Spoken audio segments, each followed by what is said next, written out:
வணக்கம். இன்னைக்கு financial அக்கவுண்டிங்ல departmental accounting அதுல அப்போர்ஷன்மென்ட் ஆஃப் எக்ஸ்பென்சஸ் எப்படி பண்றது அப்படின்றத பார்க்கலாம். ஸோ இந்த ஆல்ரெடி போன வீடியோல வந்து பார்த்தீங்க அப்படின்னு சொன்னா, இந்த அப்போர்ஷன்மென்ட் ஆஃப் எக்ஸ்பென்சஸ் எந்தெந்த பேசிஸ்ல அப்போர்ஷன் பண்ணுவாங்க அப்படின்றது குடுத்துருக்கு. செக் பண்ணிக்கோங்க. ஸோ இப்போ இந்த சம்ல வந்து பார்த்தீங்கன்னா, the following expenses based on the cost of goods sale ratio among the 4 department A, B, C and D. அவங்களே என்ன சொல்லிட்டாங்கனாக்கா, அந்த காஸ்ட் ஆஃப் குட்ஸ் சோல்டு ரேஷியோல நம்ம அலோகேட் பண்ணணும் அப்படின்றத இந்த இடத்துல அவங்களே சொன்னதுனால, சேல்ஸோட இன்ஃபர்மேஷன் குடுத்திருக்கு. 20 அதாவது ஏக்கு வந்து 2 லேக்ஸும், பிக்கு 1,50,000, சிக்கு 1 லேக், டிக்கு 50,000. இது வந்து sales information. Gross profit ratio 20% on sales குடுத்திருக்கு. அதுக்கப்புறம் எக்ஸ்பென்சஸ் குடுத்திருக்கு.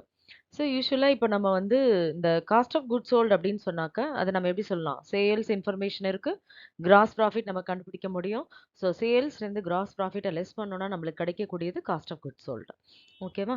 ஸோ இந்த இடத்துல பார்த்தீங்கன்னா, department, sales, gross profit and cost of goods sold அப்புறம் ரேஷியோ அந்த மாரி போட்டிருக்கேன். ஸோ டிபார்ட்மெண்ட் பார்த்தீங்கன்னா 4 டிபார்ட்மெண்ட். சேல்ஸ் ஃபர்ஸ்ட் பார்த்தீங்கன்னா 2 லேக்ஸ் இருக்கு. கிராஸ் ப்ராஃபிட் பார்த்தீங்கன்னா 20% அப்படின்ற போது 40,000. 2 லேக்ஸ்ல அந்த 40,000 லெஸ் பண்ணோம்னா காஸ்ட் ஆஃப் குட்ஸ் சோல்ட் எவ்வளோ கிடைக்கும்? 1,60,000. பிய பொறுத்த வரைக்கும் 1,50,000 அதில 20% ஸோ ப்ராஃபிட் வந்து பார்த்தீங்கன்னா 30,000. அப்போ காஸ்ட் எவ்வளோ? 1,20,000. சி அதுக்கு வந்து பார்த்தீங்கன்னா, sales 1,00,000 குடுத்திருக்கு. 20% profit that means 20,000 rupees. இப்போ சேல்ஸ்லேருந்து அந்த ப்ராஃபிட்ட லெஸ் பண்ணா நம்மளுக்கு கிடைக்கக்கூடியது காஸ்ட் 80,000. அண்ட் டிக்கு பொறுத்த வரைக்கும் 50,000 சேல்ஸ் குடுத்துருக்காங்க. 20% பார்த்தீங்கன்னா 10,000. ஸோ இப்போ நம்மளுக்கு காஸ்ட் ஆஃப் குட்ஸ் சோல்ட் எவ்வளோ? 40,000.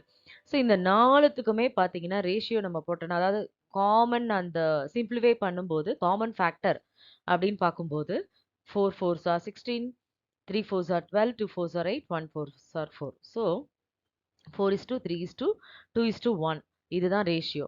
So calculation of this apportionment of expenses in the ratio 4:3:2:1. அதுக்கப்புறம் இந்த டேபிள் போட்டுக்கிறோம். Particulars department A, B, C, D 4 department போட்டுக்கிறோம். பர்ட்டிகுலர்ஸ்ல எக்ஸ்பென்சஸ் ஃபர்ஸ்ட் எக்ஸ்பென்சஸ் என்ன குடுத்துருக்குன்னா, சாலரீஸ் எவ்வளோ குடுத்துருக்குன்னா 6,000. அந்த 6,000ல ஏக்கு மட்டும் என்ன ரேஷியோல பண்ணுவோம்? ஏவோட ரேஷியோ எவ்வளோ வருது? 4:3:2:1 இல்லையா? அதனால 4ன்றது எப்படி கொண்டு வருவோம்? 4/10. ஸோ அப்போ ஏக்கு மட்டும் அந்த எக்ஸ்பென்சஸ் எவ்வளோ போகுது? 2,400. பிக்கு மட்டும் 1,800. சிக்கு 1,200. அண்ட் தென் டிக்கு வந்து 600. ஓகே. அதே மாரி ரெண்ட் அண்ட் ரேட்ஸ் இது வந்து 1,500 குடுத்துருக்கு. ஸோ அதே மாதிரியே நம்ம அலோகேட் பண்றோம். காஸ்ட் ஆஃப் குட்ஸ் சோல்ட் ரேஷியோல 1,500 into 4/10 600. 1,500 into 3/10 450.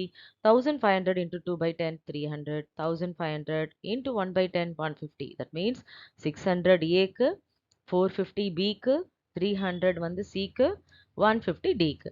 அதுக்கப்புறமா குடுத்திருக்கிற எக்ஸ்பென்சஸ் இன்சூரன்ஸ் எவ்வளோ குடுத்திருக்கு? 1,300 குடுத்திருக்கு. ஸோ ஏக்கு 520, பிக்கு 390, சிக்கு 260, டிக்கு 130. ஸோ இப்போ டோட்டல் எக்ஸ்பென்சஸ் பார்க்கும்போது ஏக்கு எவ்வளோ எக்ஸ்பென்சஸ் வருது அப்படின்னா 3,520. பியை பொறுத்த வரைக்கும் 2,640. சியை பொறுத்த வரைக்கும் 1,760. டியை பொறுத்த வரைக்கும் 880. இப்படி தான் நம்ம அப்போர்ஷன் பண்ணணும்.